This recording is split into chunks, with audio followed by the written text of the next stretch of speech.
Thunder, like you've never imagined.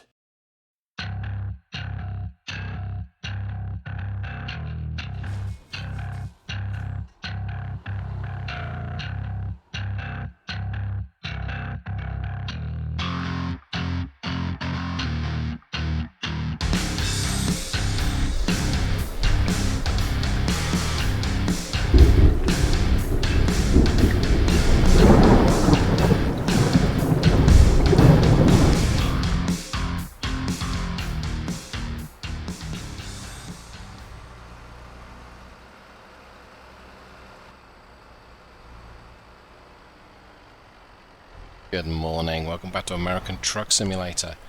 I'm David Steele and here's me truck, and today we're taking another run in the Ford CL9000, although technically this is the CLT 9000, as the T stands for tandem. Now, I mean, really this might want to be the CLT XLLL or something, because this thing is enormous. Oh, okay, a little bit of hyperbole there. This has a very long wheelbase. This is the extended sleeper cabin CL9000 with the extended chassis. And yes, it's a big, long truck. And that's not very aerodynamic because of that enormous gap. But for the purposes of what we're doing today, that's completely okay. I'm going to go ahead and turn on my stage 2 lights. Let's jump back in the cabin, I think. So what have we got today? Well, we've got a little run with some fairly chunky cables off to Victoria in Texas. Let me just double check that. Yeah, Victoria. So Sea Horizon, because I like boats. I had to sneak one of those in. Okay, so I've not got that much experience driving the extra long Ford cabover.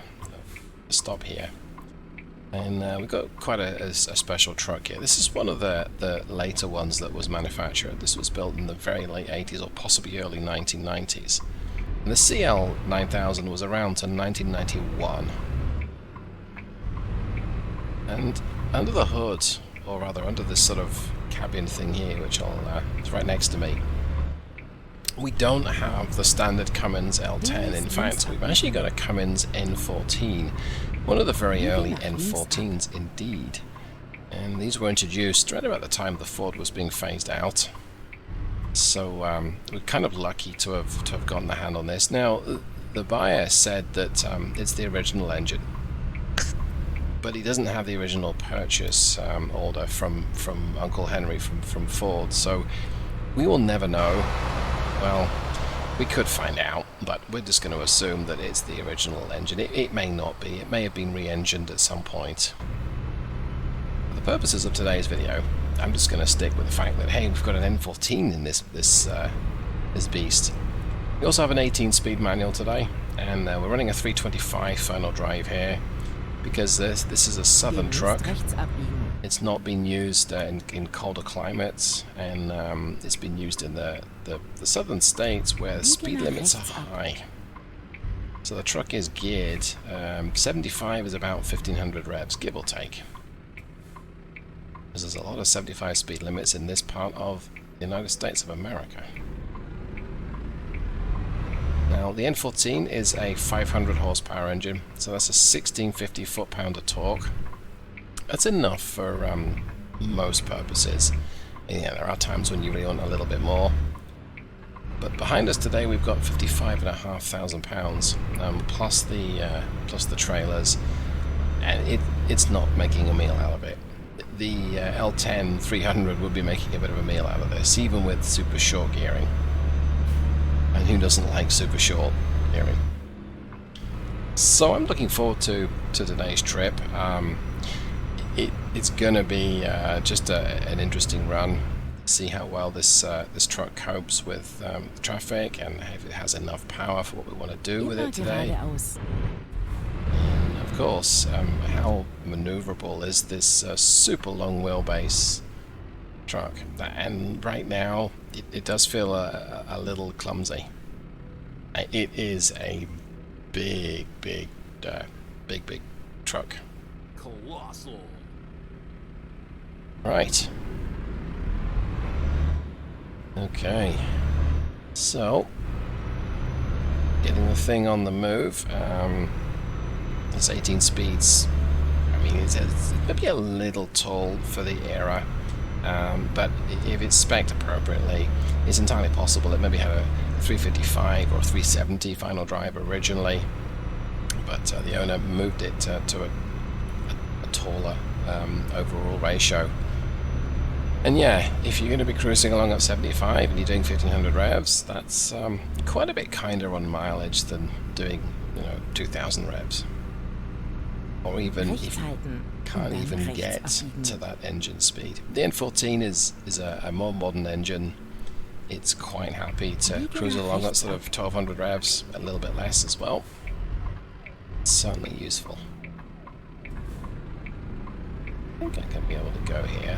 This fire engine's not moving off, so... Okay, let's do it. I am wary of the length of this whole combination here. Whoa. Yeah, he surely should have given way to me there, surely. Links halten und dann What are my Ausfahrt temperatures? links nehmen. They're getting up to normal on the water. Nimm die Ausfahrt links. So still really enjoying the CL9000. The tachometer has been fixed, so all credit to Rush Hour 109. It's such a small detail to not have the right revs, but if you want to shift manually, it does make it a whole lot easier. Okay. Gosh, we're doing 35 already. It's not really a ball of fire as the 500 horsepower Cummins, but I don't need to give it full welly. I'm not giving it full power just yet. Actually giving it a little bit more though now. I'd like to get up to speed. So my boost, or my manifold pressure, sorry, as on the right hand side of the dashboard, there's 3 gauges, a transmission temperature, manifold pressure, and an analog clock.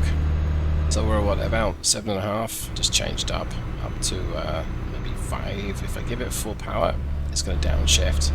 What have we got? Up to 8. Full power for the gradient. Right, I've just enabled cruise control, and I think 50. Let's poke it up to 65, and let's get on with the trip. I'm using my positional lights today. I quite often use them in a lot of trucks, but in something like this, it makes it easy to see the instruments, especially if the dashboard's in shade. That was a little close, sunshine cutting me off there. I think we're in 8 low. I'm using the box in automated mode today because I'm lazy. Oh, we might actually be in 8 high. Yeah, we are. Okay, well, fair enough. I guess that's my bad for not getting used to the gearbox. I only basically picked up the truck, spec'd it out, scoped it out, I should say, and drove to collect some cargo.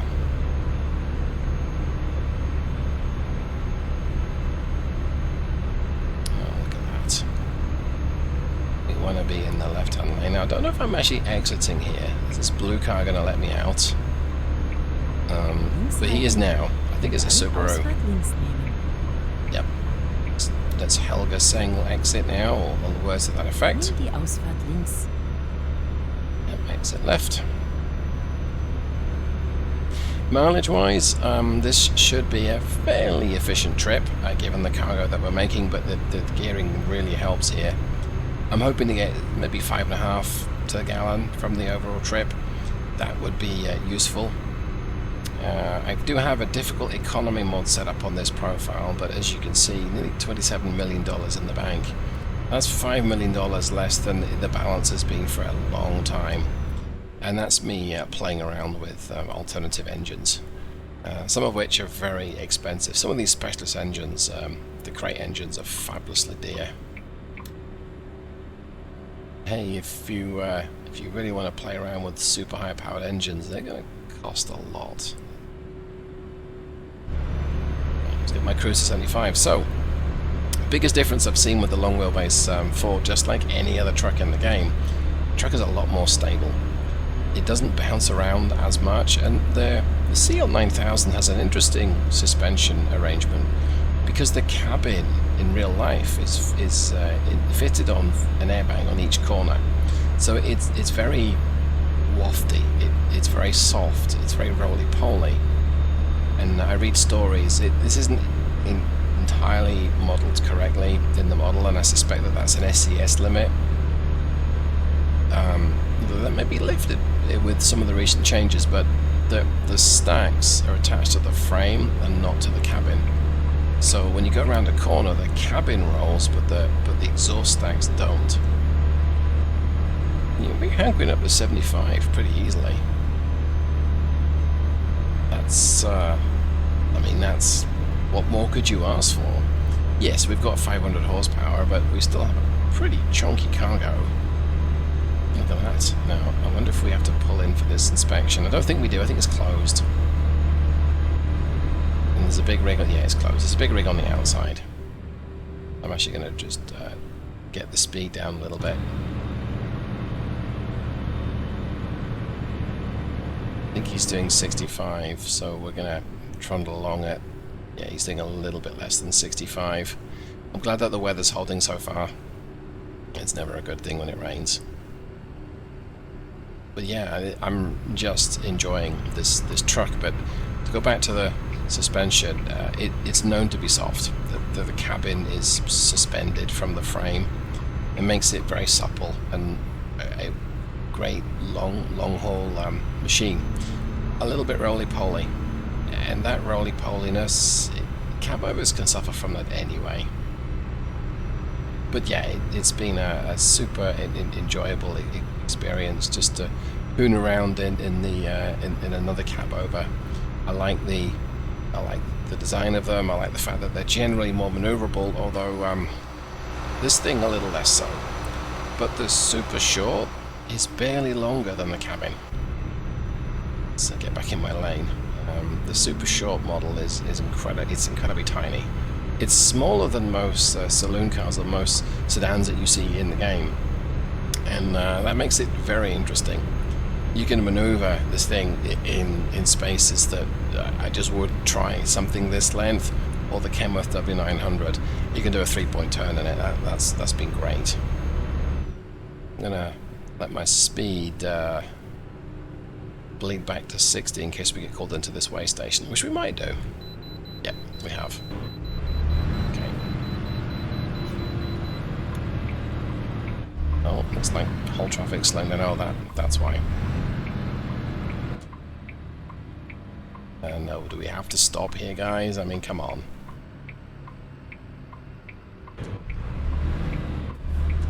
Try and take this super wide. You know what? I was being a little harsh. This is a long trailer. Okay, lass uns eine neue Route finden. Cabin.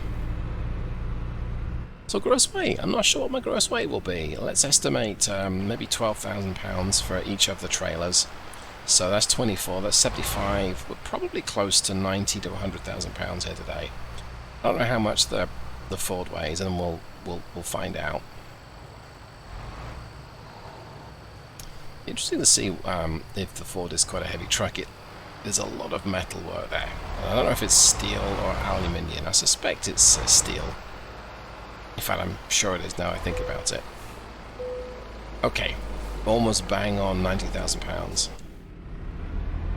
Right, well, that's fair enough. It is 10,000 pounds over 80,000 pound limit, but I guess a bit of hand waving tells me that we've got a permit for that. Demnächst rechts abbiegen. Biege nach rechts ab. Thank goodness for this little suicide lane here in the middle. That makes life a little easier.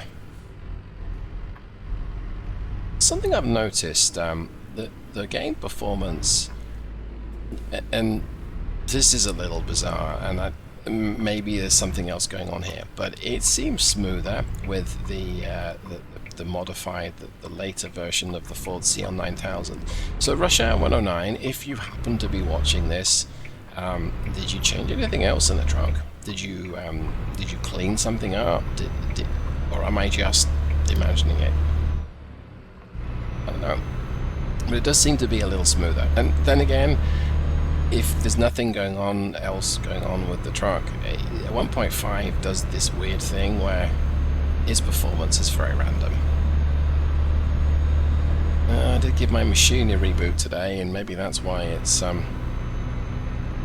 performing better. But that said, yeah, that would seem a little unlikely.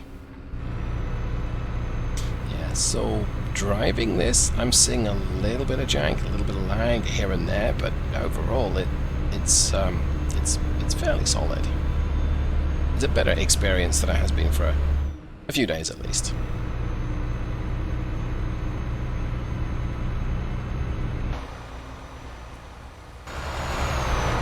It's a beautiful truck. The next colour is, I suppose, it's not exactly Pacific green. I used to have a Ford back in the day that was Pacific green, and I really like the colour. It's a nice metallic green. And I've gotten a nice metallic green on this truck. I like it.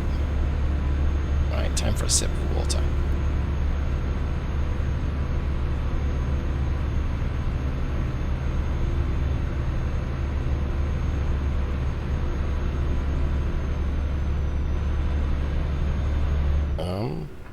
Prius down there, but I don't think I can easily get to it.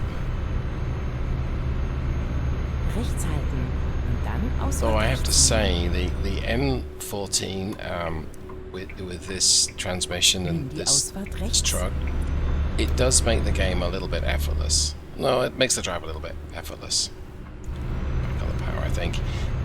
It's Bitte links halten. It's got that nice low down torquey feeling that a 14 litre you might not have. Pull in front of this red car here. You gonna let me in, sunshine? Yep, I guess you did. It works for me. Now, construction ahead. Does the speed limit drop to 55? Yeah, I think it does. Get on my engine brake here. It's more of a it's an exhaust brake, you might say.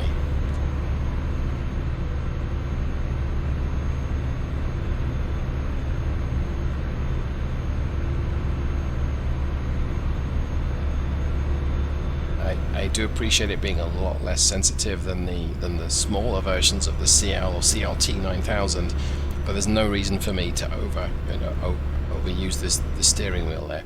See if it'll do 8 high. No, it won't.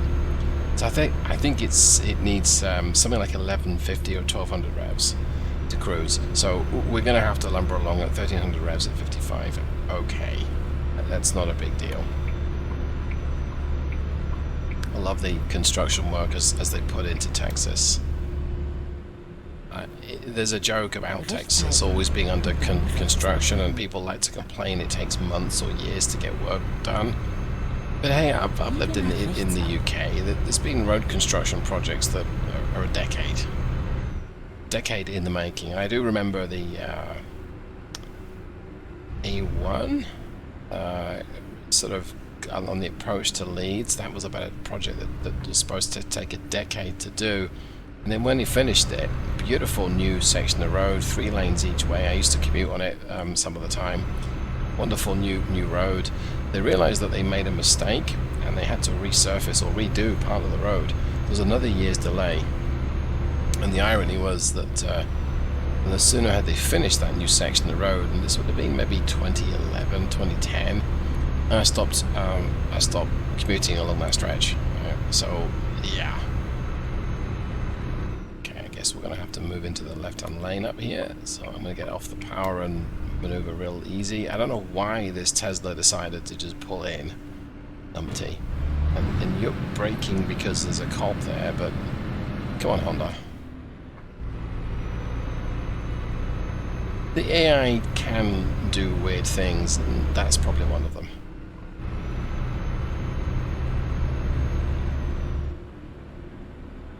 See if it will hold it at 55. Yeah, it will. So yeah, this is a really pleasant experience. It doesn't have the same sort of level of excitement as trying to tackle this with a short wheelbase L10 with just 270 horsepower. But if I had to cover a long distance, I would want something with a long wheelbase that's nice and smooth, airbag at each corner. I like airbags, and that works for me. That nice air ride suspension setup thing that we've got going on here, and that's going to help. Tank capacity, I believe it's 200 gallons, although there is a 150 gallon version, and I might have that option, I don't recall. So tank capacity is a little limited. That's about the only real concession, I think. And let me show you the back quickly. Oh, okay, can't see too much, and there's nothing actually in the back, but it's a double bed. Now, as a cabover, it doesn't have the same utility space as the conventionals, but you can see there's a good amount of space behind me, and it's right for the conversion. I mean, we've got 8 feet that we could build a sleeper on the back there if we really wanted to.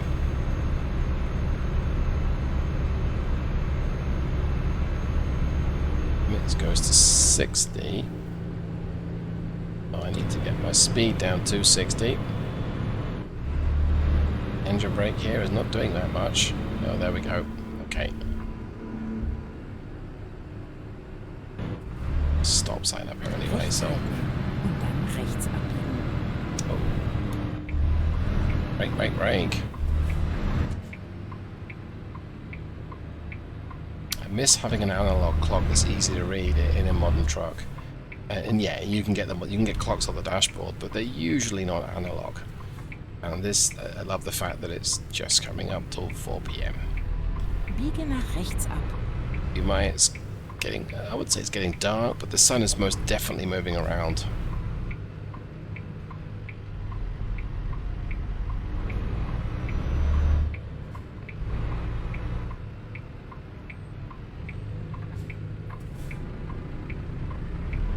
Okay. It's like a bunch of traffic is turning around there. Taking a bit extra room here just to move around. Having a double trailer helps, because the second trailer typically tends to follow the first, but I am just aware of the length of the truck, and it's very easy to take out anything on your inside when you go around the corner. Inside corner. Unlike here, I'm really going to be using a bit more of the lane than perhaps I want to. I'll show you what I mean. I'm blocking lane 2 here. Well, the Jeep's going the same way as me, but yes, see how soft it is. And that wasn't an intentional demonstration of how soft it was, but it works. And gotta stop. Yeah, there's a very definite soft. You can get a lower suspension option from Rush Hour.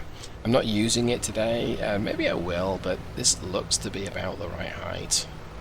The lowered one, I mean, there's an enormous gap there. The lowered one doesn't look like it's on stilts.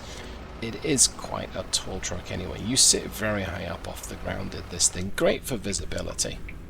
For stability, a little less so. You kind of want to be a little lower. Center of gravity, the lower it is, the better. But then look at where the engine and the gearbox are. Well, the engine's actually kind of high, but they are lower. So the fact that the cabin rolls around, yeah, it's got a pretty tall center of gravity there. Got a double exhaust on the back and a single air intake. Double exhaust, I'm assuming, is because exhaust gas temperature. If you have 2 pipes, or possibly more, coming out of the engine, you tend to keep your EGTs down. And for an owner-operator with a 500 horsepower engine that may from time to time be working very hard for an extended period, keeping your EGTs down is going to be useful.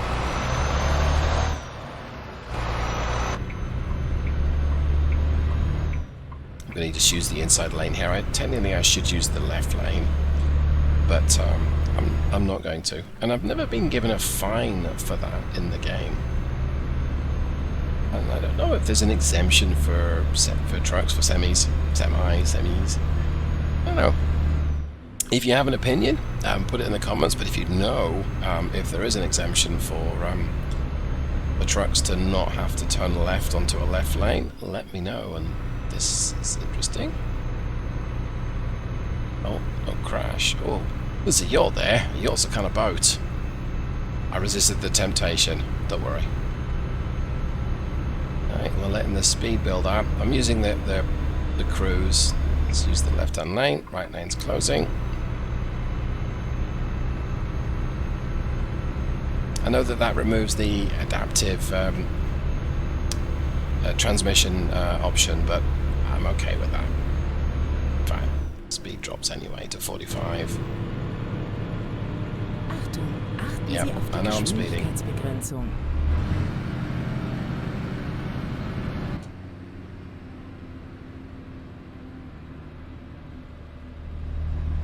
Yeah.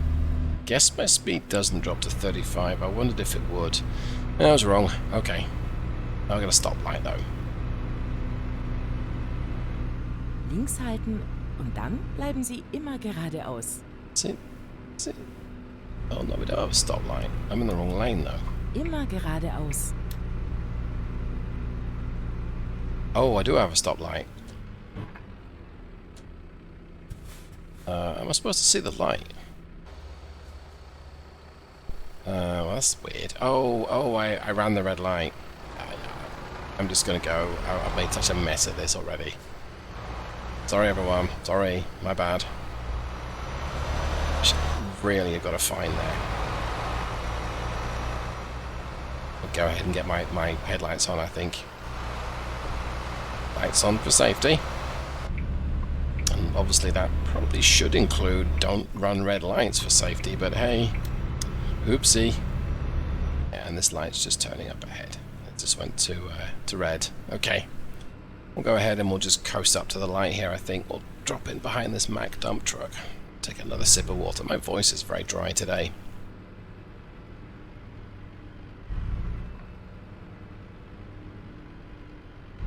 Okay. Immer geradeaus. Now that's interesting. So on the dashboard, we've got a pyrometer as the very left instrument, and then next to it's oil temperature, and that is showing nearly 230 Fahrenheit. That's quite warm. Now it may be that oil tends to run warm in this insulation. It may be that this engine just is a little hotter. This truck is rated, or Ford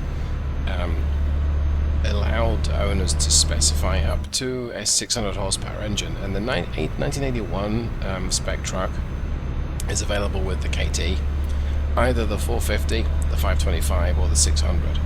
So there's a lot of space in this to fit a 19-litre engine. Now, would you ever want one of these with 600 horsepower? Oh, you totally would. And you've got your very own power liner. I mean, I wouldn't call it a Ford power liner. It might do, just to annoy someone. But yeah, you've got a power liner with 1620, I think, foot-pounds of torque, 600 horsepower. This thing could be quite a beast. You'd have to get it wound up though, and back in the day you probably needed the 15-speed Eaton transmission. We rated for the torque of that. Immer geradeaus. Although some of the vocational boxes are also rated to 1650, and I'm going to have to merge left. You will know I'm merging left. There we go. Love the chemical plant here on the left here. All the steam being blown off. Whoa. Why are you slowing down, sir? Why are you slowing down? Really? What was that all about?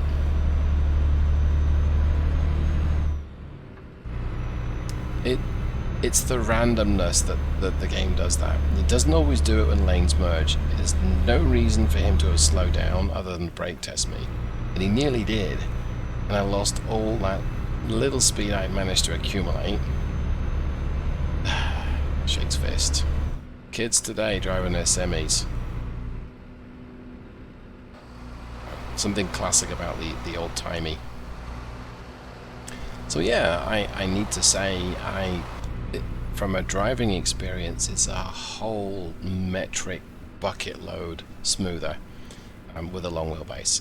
It's way smoother, and I'm very happy for it.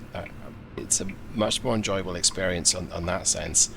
But the payback Biege is nach rechts ab. like we're turning right here. I got to take this thing wide and slow. Okay. Power.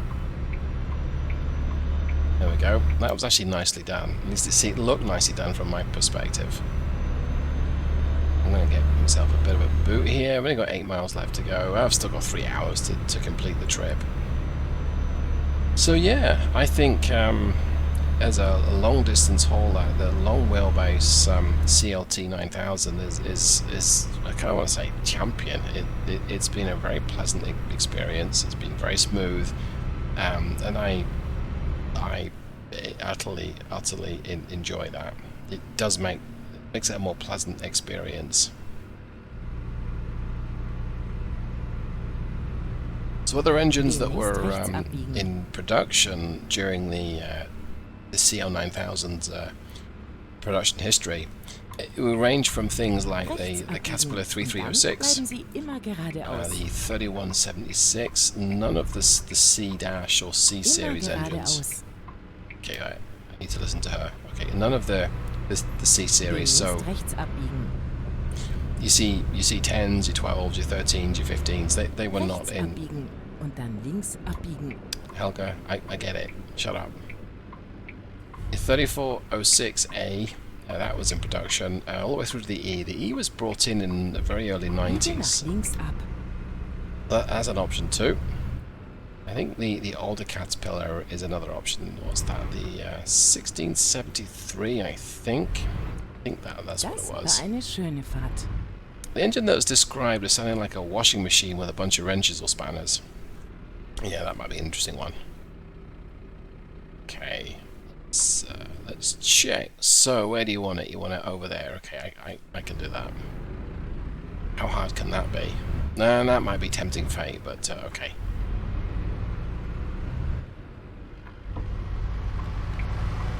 Go ahead and get my windows down. They only open to halfway by design. And get my 4-ways on.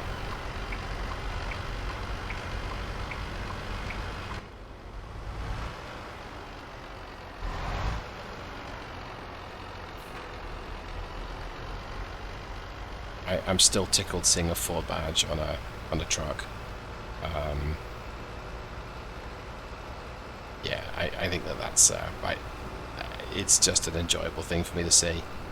A more familiar brand. If you've never driven a semi and you've driven cars all your life, seeing a car brand move into semis is pretty cool. And by all accounts, the weakness with the CL9000 wasn't necessarily the truck, it was the fact that the dealers weren't really equipped to service them.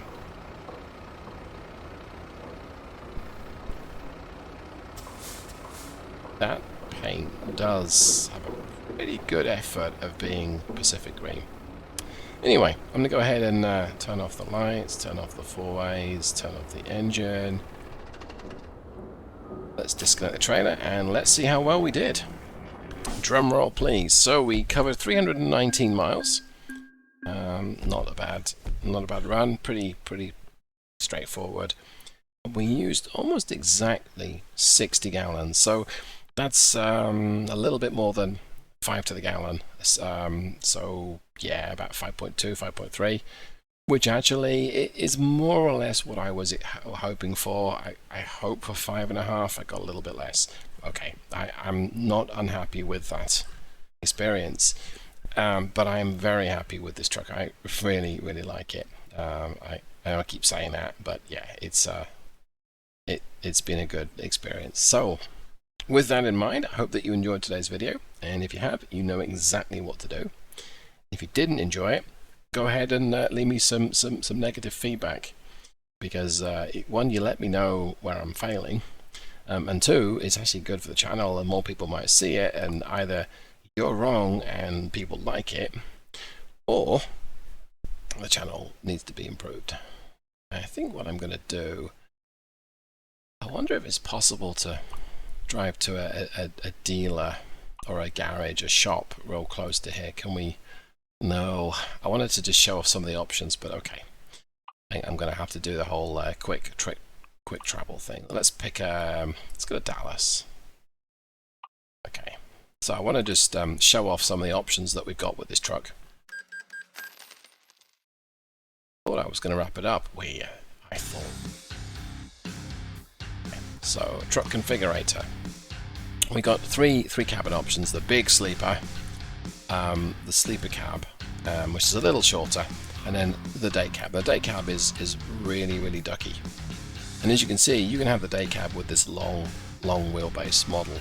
It might look a little weird, but maybe in real world you might put something behind here. And I wonder if we can put different body on it. Don't think we can. No. Okay. Now chassis lengths. Well, we go from the long, and here's the long low. That's what I was talking about. The fact it's quite a bit lower. I'll show you that again. Normal height and the low height, and the low height does actually look slammed. Let's face it. 200 gallons. Yeah, I guess there is a 150 option, but it's this, and that is that's more of a medium length there. So we've got the long, the sort of standard length, and we've got a 400 gallon or a 200 gallon or 150, and then we've got the 4x2. Okay, so I'll take off those mud guards. This is a CL, and the CLT, T for tandem rear axles. So the 4x2, it's a lot shorter. Okay. We also have the super short. I know, super short. Yeah. So the super short, just to show you that, it's really tiny. I mean, it's very small. And a normal saloon, I think something like a Ford Fusion will come to about here. Assuming that you think a Ford Fusion is normal. So there are most definitely super short options. This is very bouncy. It's very rough. If I actually just configure it, and I'll show you what I mean. Yeah. So now